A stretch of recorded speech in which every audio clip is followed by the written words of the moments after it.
Hey everybody, it's Monica King, King's Titan Homestead. Today I'm just going to go through some papers that are from the Lesby estate. And so I went through a file. These are all duplicates. I usually give the duplicates away to other beekeepers at the Southern Arizona Beekeepers Association meetings. I always put them in I've been putting them in a pile in the back of the meetings and letting people pick out if there's any of them that they might want themselves. I feel bad. I don't want to throw things away. But anyway, besides that, the whole reason behind the sharing of these papers, correspondence and everything is so that we don't lose the history. I'm not going to say any more than that. We don't want to lose it. We want to keep our pioneers alive in our hearts and speak their names and not say, I heard, or that person did it, when they actually didn't. It was somebody before them. So I'm kind of one of those people that likes to give the pioneers the credit, not myself. This is nothing that I am even, I am no expert. And as my dad said, there are no experts in beekeeping. But there are people that study and try to apply common sense to what they're doing in the bees. And so if any of this becomes a help to you, I hope it does. But at least I'm sharing, and I'm not holding this all to myself for my own benefit. But here is what I'm going to read to you next is, first is going to be a article that Dee had made a copy of for some reason, and it's titled "Killer Bees Are Coming, Though Their Buzz May Be Worse Than Their Sting," and it's by Jim Painter, a staff writer. It's probably from like the Tucson Citizen or the Tucson Daily Star. And then another one is going to be a letter to Dr. Erickson. Ooh, if I can read it even. Yeah, so it's so hard. Some of these copies are so light colored. The technology apparently wasn't there. So hopefully we're going to be able to read these. So my idea with when I'm sharing the publications is that you'll be able to listen to it kind of like a podcast. You can go do something else and work your bees, do something else, maybe while you're driving, and you can listen to what these old publications and articles had to say. So let's get started here. We have "Killer Bees Are Coming, Though Their Buzz May Be Worse Than Their Sting. As a nervous populace awaits, a race of killer African queens is about to invade the United States. It could almost be the storyline of a grade B horror movie. For years, Americans have been hearing grisly tales about the killer Africanized bees gradually working their way towards this country from South America. The media accounts tell of hapless humans and animals as large as horses being overcome and stung to death by swarms of enraged bees that almost seem to manifest an evil intent. Well, the bees are real enough, even if the tales of their evil nature may be somewhat overblown. And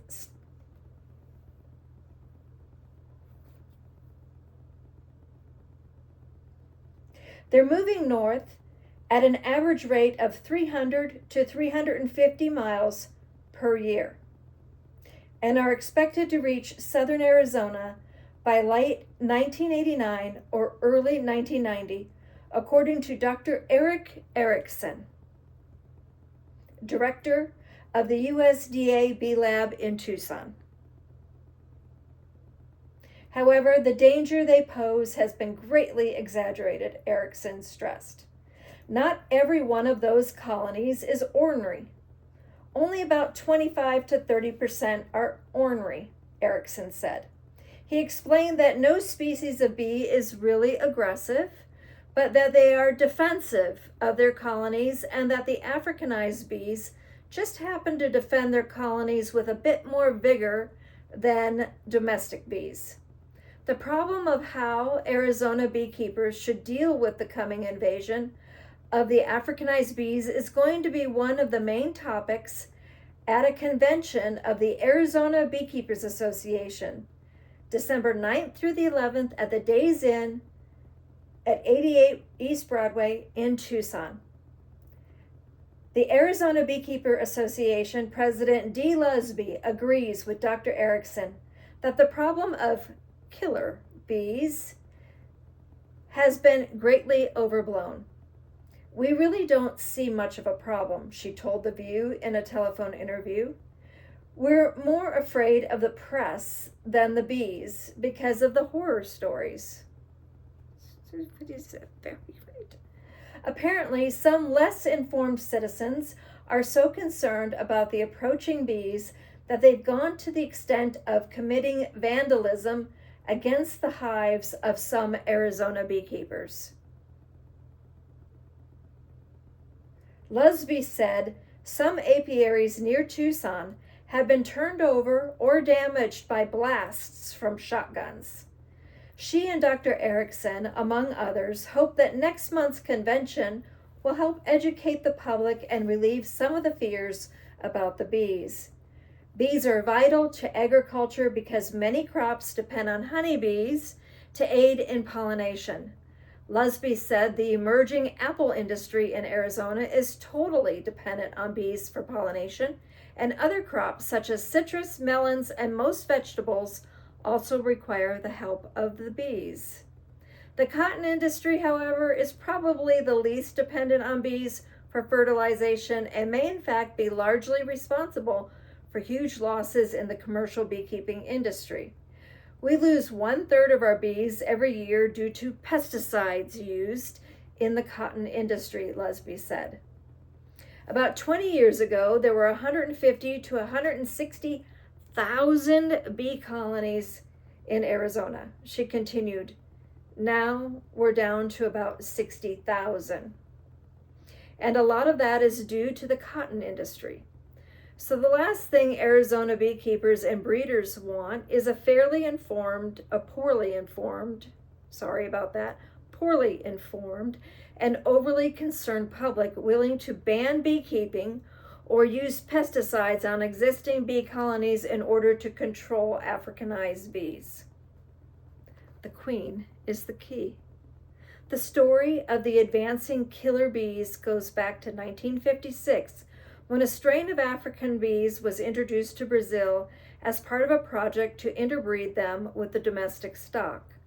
The African bees were known to be good honey gatherers, while the domestic South American breed, which is stingless, according to Lusby, were becoming less productive due to years of inbreeding.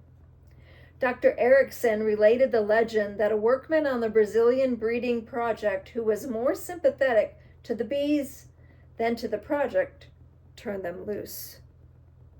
The African bees began to mingle with the domestic races, and the resulting mixed breed of bee became very fierce, with 10 to 20% of the bees having a propensity to sting. Since then, the bees have continued to interbreed with 5 or 6 different bee races, Lusby said. And now the bees have more of the traits of the domestic species than the African. Both Lusby and Erickson said once the bees move into Arizona, they can be dealt with easily. It takes a trained eye to distinguish between the more even-tempered domestic and the slightly high-strung Africanized bee. The Africanized is a deeper orange-yellow. No. The trained beekeeper, however, will almost immediately notice a change in the behavior of the colony if it is taken over by the invading breed, Erickson said. The queen bee is the key to control, since she is the only bee in the colony that can reproduce. All the beekeeper must do is remove the African queen and replace her with a domestic queen in just 6 weeks, the lifespan of a worker bee. He'll have a colony of gentle bees once again. Drone bees, the fertile males that mate with the queens, are also a factor, since there is no way to stop a randy Africanized drone from mating with a genteel domestic queen. The resulting offspring, however, would be the deluded, less ornery hybrid than its ill-mannered father, the bee experts insist.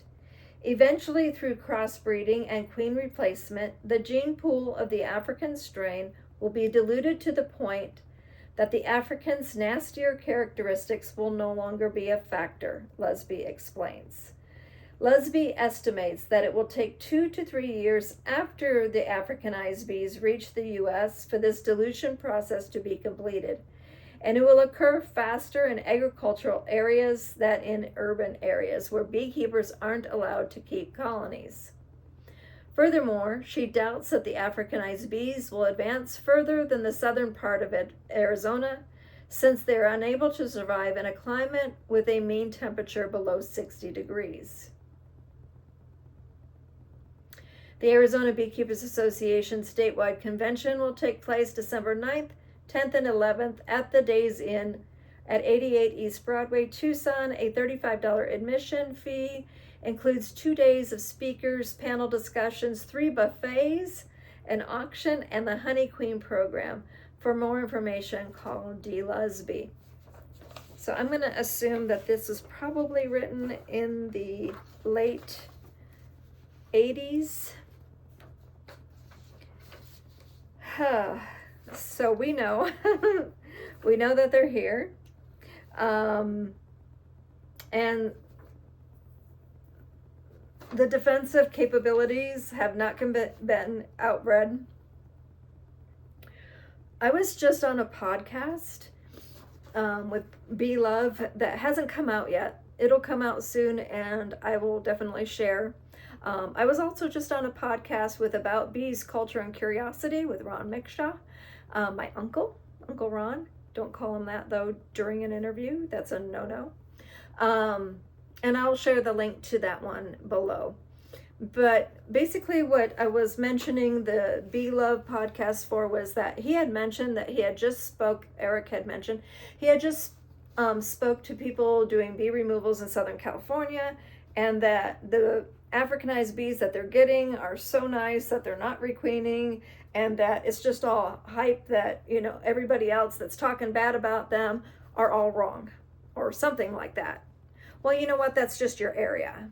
So what I did mention in the podcast was the experience that I had when I was in Florida, 5 or 6 years ago, probably more than that now. I'm getting so old. But my dad always has had people from around the world visit his queen bee producing operation. And we had, when I was there, we had, I think it was 8 people from Argentina visiting. They only had 1 interpreter. And I speak Spanglish, but we were able to communicate pretty well with my Spanglish. So I served as, so they basically had like 1.5 interpreters, including me. So after I assisted with what I could help them with my dad's operation, I asked if they, they did mention, I didn't ask, they did mention that they were working with Brazil, and that they were actually going to be selling nucleus colonies from Argentina to Brazil, and that they really loved the Buckfast strain of queen. So since they were working directly with Brazil at that time, and I would have to say this is between 5 and 10 years ago is what I think. So somewhere in there. Anyway, I was all excited. I'm like, I work with Africanized bees back in Arizona. I need to know. Can you please share me information? I'm like, please tell me how these bees are.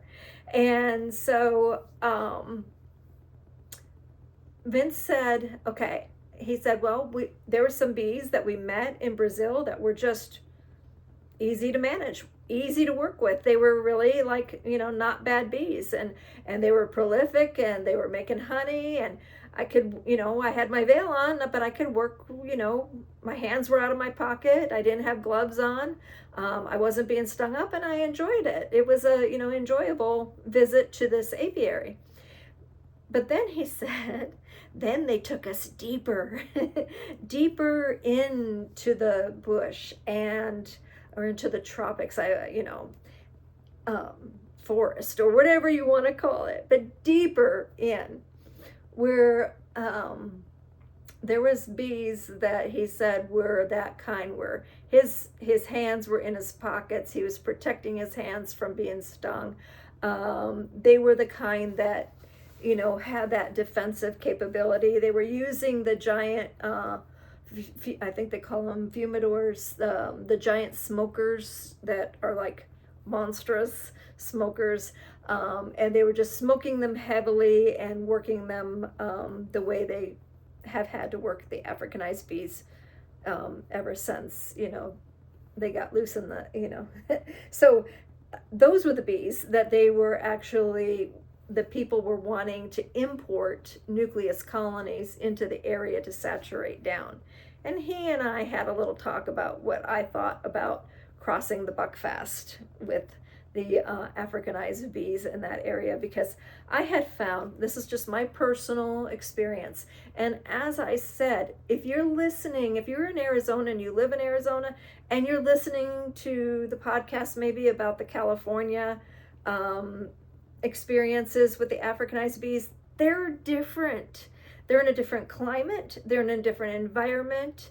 I firmly believe, because Arizona has been suffering droughts, that our bees have been hangry, that it went from like 1 in 20 colonies wanting to kill me to like 1 in 50%, 1 in 2 at the beginning of this year. Now we're starting to get rains and the bees are nicer again. So I think a lot of it does have to do with the environment and how agitated that they're going to be. And this is something that was actually written up. Some research was done this year across the nation. I think that even the European bees have been being a little cranky. And so the title to, I think, the research or whatever, or the article that was out was, Are Your Bees Hangry? And I can say that I think that the Africanized bees definitely get hangry. They also get high mite loads. Yes, they do. I notice it. I see it when I'm doing bee removals. And those bees that have high mite loads are cranky. So there's a lot of stuff that goes into it. It's not just genetics, but that does have a little bit to do with it, of course. Maybe a lot to do with it, of course. But it is also, forage availability, habitat, environment, drought conditions, poor nutrition, lower protein content in our pollens, a lot of stuff that goes into it. Now I'm getting off subject and I can't remember what else on here. Oh yeah, you can't tell the difference by looking at the queen or at the bee itself. The only way to tell is to look under a microscope at the wing structure, or to have them genetically tested. We have, I think what the current is 26 different subspecies of European genetics. So Apis mellifera. So basically, if you have 26 different subspecies and you're bringing those in, beekeepers are importing those in, and their drones are crossing with the Africanized feral colonies, you can get anything, any color goes. And occasionally I do see a dark carniolan looking Africanized hive, and I have had them tested and they have come back Africanized. So I'm just going to end it. I think that's about it. What is really interesting is that there was an Arizona Beekeepers Association a long time ago. We no longer have a state association. There is a small group that is trying to do something little. They call themselves the Arizona, never mind. I kind of like lost it. My voice is starting to go for some odd reason. But nothing like it was. And that's because we lost a lot of our big beekeepers, and we lost, but, oh yeah, that's right. There was something said about here about how you're not allowed to keep bees in urban areas. Now that has changed. We now have regulations where hobbyists are allowed to keep the bees in their backyards.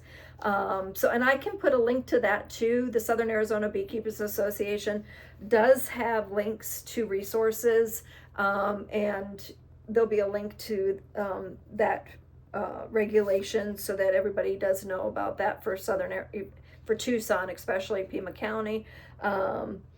So yes, you don't have to kill them. You can save them.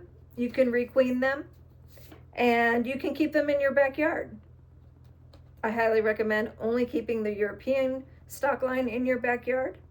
And so these are two people that were mentioned here, Dr. Eric Erickson and Mrs. D. Lusby, two pioneers in beekeeping. Don't forget their names. Thanks for watching. Don't forget to like and subscribe. We'll be doing more of this kind of information here in the future. And so I'll just mention, you can have a cup of coffee, glass of wine, or listen to it as you're driving, as you're working your bees. But let's not forget history.